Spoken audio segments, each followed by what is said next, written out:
दिल्ली के इलेक्शन 5 फरवरी को होने वाले हैं। इसी के साथ साथ आम आदमी पार्टी, भारतीय जनता पार्टी और कांग्रेस इस रेस में दौड़ने लगे हैं। भारतीय जनता पार्टी और आम आदमी पार्टी ने तो भर भर कर वादे किए हैं दिल्ली के जनता को। आने वाला समय ही बता सकता है कि दिल्ली में सरकार किसकी बनेगी।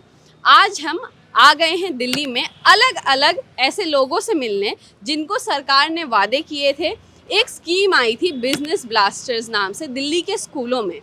अब इस स्कीम के फ़ायदे किनको मिले हैं और क्या क्या नुकसान हुए हैं वो जानने हम निकले हैं, और हम बात करेंगे बिजनेस ब्लास्टर की स्कीम से जो कंपनी स्टैब्लिश हुई हैं उनसे और उनके फाउंडर से। तो आइए ले चलते हैं आपको दिल्ली के बिजनेस ब्लास्टर की जो स्कीम है उसकी सच्चाई तक।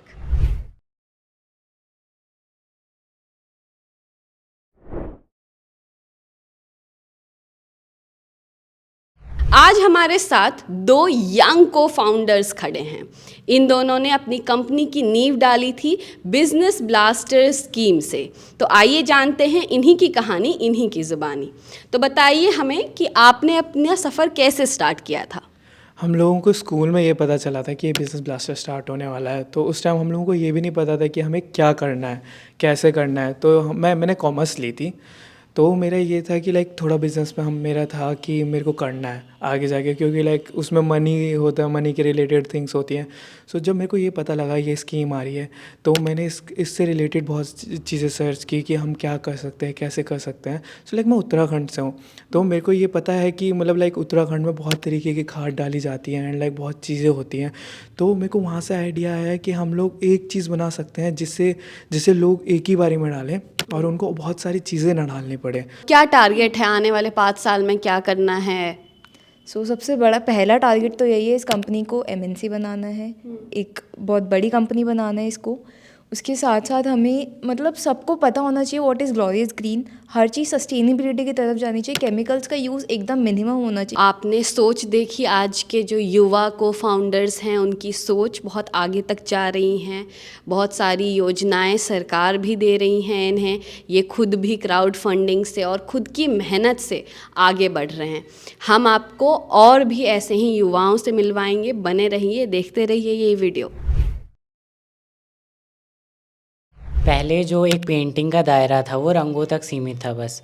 और अगर मैं कंटेम्प्री की बात करूँ तो कंटेम्प्री जब से आया है आर्ट में, हम चीज़ों को एक्सप्लोर करने लगे हैं, क्योंकि मटेरियल आ गया है यहाँ पर कि हम कोई भी मटेरियल उठा के उसके साथ प्ले कर सकते हैं। जब मैंने इतना ट्रैवल किया, एक्सप्लोर किया और इतनी जगह टेक्सटाइल देखा, तो उसके बाद ही मुझे आइडिया आया कि इसका विजुअल रिप्रेजेंटेशन पेंटिंग की तरह भी हो सकता है।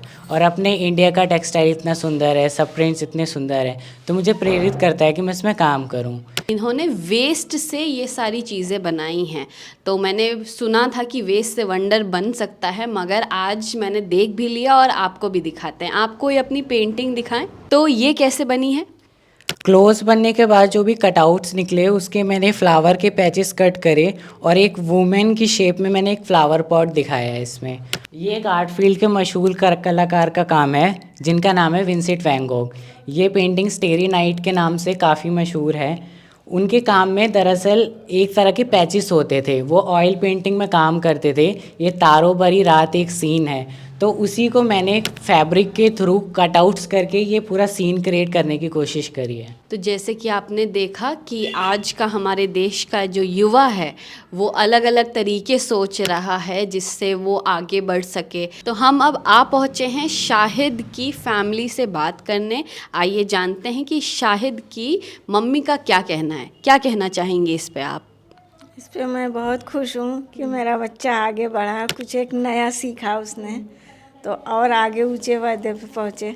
तो आप हमेशा से रेडी थी कि अगर ये आर्ट के फील्ड में भी चला जाए तो अच्छी बात? जी, मैं शुरू से इसके साथ में। कोई स्पेसिफिक नहीं था कि इंजीनियर ही बनाना है? नहीं नहीं, ऐसा कुछ नहीं। बच्चों के लिए बोला जो आपको पसंद हो वो करिए।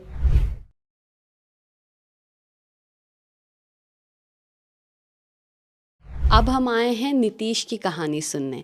नीतीश बिहार से आते हैं, 4 साल से वो दिल्ली में हैं और दिल्ली में आकर आज के डेट में वो एक यंग एंटरप्रेन्योर बन चुके हैं। आइए सुनते हैं नीतीश की कहानी। तो नीतीश बताइए, ये सफ़र शुरू कहाँ से हुआ था? मैम यही सफ़र ऐसा था कि जैसे गांव से मैं यहाँ पे आया था ना, जब गांव में ऐसे ही एक बार एलईडी बल्ब था, वो ख़राब था, तो वो जैसे गांव में होते वैसे ही फेंक देते कचरे में। तो वहाँ से मैंने एक बार उठाया था उस कचरे में से बल्ब, जो एलईडी बल्ब होता है उसे उठाया था। फिर मैंने उसे चेक किया कि इसमें होता क्या है, रिपेयरिंग का भी तो होता होगा, क्योंकि मैम प्लास्टिक है, ये रिसाइकल भी हो सकता है। तो वहीं से आइडिया आया। फिर मैं उसे एलईडी बल्ब होते हैं मैम, उसमें प्लेट्स जो लगे रहते हैं उसी को मैंने पहले रिपेयर किया। तो उससे लगा कि और अभी आगे कर सकते। फिर जब यहाँ 4 साल पहले 4 साल बाद फिर गांव से जब यहाँ पे आया स्टडी के लिए, जब मैं 11th क्लास में था गवर्नमेंट स्कूल में, दिल्ली के गवर्नमेंट स्कूल में, फिर वहाँ पे एक ईएमसी के नाम से प्रोजेक्ट चलता है स्कूल में, गवर्नमेंट स्कूल में। वो 1 या 2 ईयर ही हुआ होगा बस। तो फिर वहीं से गवर्नमेंट ये होता है, उसमें दिल्ली गवर्नमेंट जो होते हैं वो ईएमसी के थ्रू बच्चे को फंड कुछ इशू करते हैं। तो उसमें ये होता है कि हमें बिज़नेस करना पड़ता है। फिर वहीं पे मैंने अपना बिज़नेस ये बताया सर को।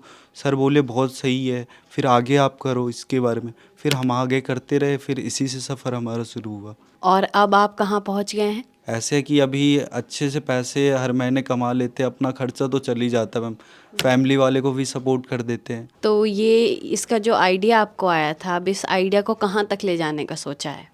मैम इस आइडिया को मैं तो सोच ही लिया था उसी दिन जिस दिन हमारा सिलेक्शन हुआ था। मुझे लग नहीं रहा था कि इस छोटे से एलईडी बल्ब को क्या ही कौन पता चलेगा, क्या कर सकते, इससे कुछ नहीं होने वाला।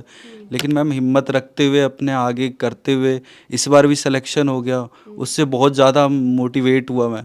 फिर मैं इस बार सोच रहा हूँ मैम कि थोड़ा सा और डेवलप करके इसे खुद के ग्रो एक बिज़नेस खुद खोलूँ मैम। और मम्मी पापा का क्या कहना है फिर इस पे? मैम मम्मी पापा तो ऑब्वियसली बहुत से खुश हुए कि इस बात से कि हमारा बेटा ये किया है वहाँ बिहार से आके। और क्या क्या फ़ायदे हैं ईएमसी के?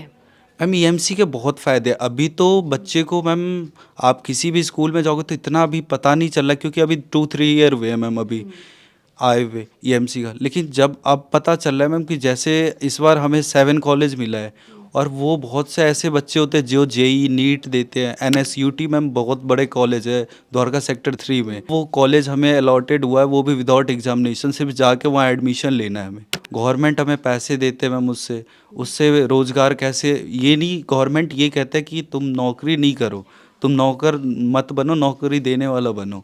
बिहार से आकर दिल्ली जैसी ऐसी जगह में अपनी एक जगह बनाना और एक यंग एंटरप्रेन्योर बनना बिल्कुल भी आसान तो नहीं होगा। तो हम सब नीतीश की कहानी से इंस्पिरेशन ले सकते हैं। आइए जानते हैं कि उनके परिवार का क्या कहना है, और क्या आपने ऐसा सोचा था कि वो इतना कुछ कर जाएंगे? नहीं मैम, ऐसे तो नहीं सोचे थे, ऐसे कभी नहीं सोचे थे जो इतना बड़ा कर सकते हैं ये। और आप क्या बोलना चाहेंगे भैया के लिए? भैया बहुत अच्छे हैं। अच्छे हैं, लड़ाई नहीं होती आप लोगों की? ये तो सच आंटी बताएंगी, लड़ाई होती है या नहीं होती है? मैम लड़ाई तो बहुत करती हैं दोनों। तो ये थी नीतीश की कहानी। आप देख रहे थे India.com। मैं हूँ सुपर्णा श्री, कैमरामैन विक्रांत के साथ।